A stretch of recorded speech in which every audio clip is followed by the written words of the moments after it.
राजकारणात पुन्हा एकदा मोठ्या घडामोडींची चर्चा सुरू झाली। शरद पवार यांच्या नेतृत्वाखालील राष्ट्रवादी काँग्रेस सत्ताधारी आघाडी सोबत जाणार का, हा प्रश्न सध्या सर्वत्र चर्चेत आलाय।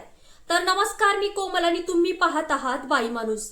राजकीय सूत्रांच्या माहितीनुसार राष्ट्रवादी काँग्रेस आणि सत्ताधारी पक्षांमध्ये काही मुद्द्यांवर संवाद सुरू असल्याची चर्चा आहे। मात्र याबाबत अद्याप पक्षाकडून कोणतीही अधिकृत घोषणा करण्यात आलेली नाही। दरम्यान भाजपचे ज्येष्ठ नेते विनोद तावडे आणि राष्ट्रवादीचे नेते जयंत पाटील यांच्यात मुंबईमध्ये बैठक झाल्याची माहिती समोर आली आहे।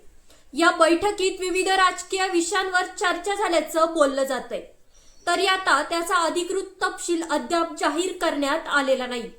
तर दुसरीकडे राष्ट्रवादी काँग्रेसचे आमदार रोहित पवार यांनी पक्षाच्या एनडीए मध्ये जाण्यासोबत कोणतीही चर्चा सुरू नसल्याचं स्पष्ट केलंय।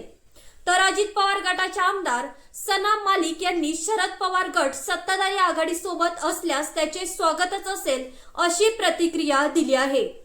म्हणूनच सध्या राजकीय चर्चांना उधाण आले असले तरी अंतिम निर्णय काय होणार हे येत्या दिवसात स्पष्ट होईलच।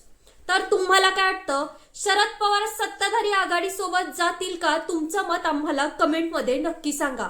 व्हिडिओ आवडला तर लाईक करा, शेअर करा आणि आपल्या विश्वासार्ह बातम्यांसाठी बाई माणूस चॅनलला सबस्क्राईब करायला मात्र विसरू नका।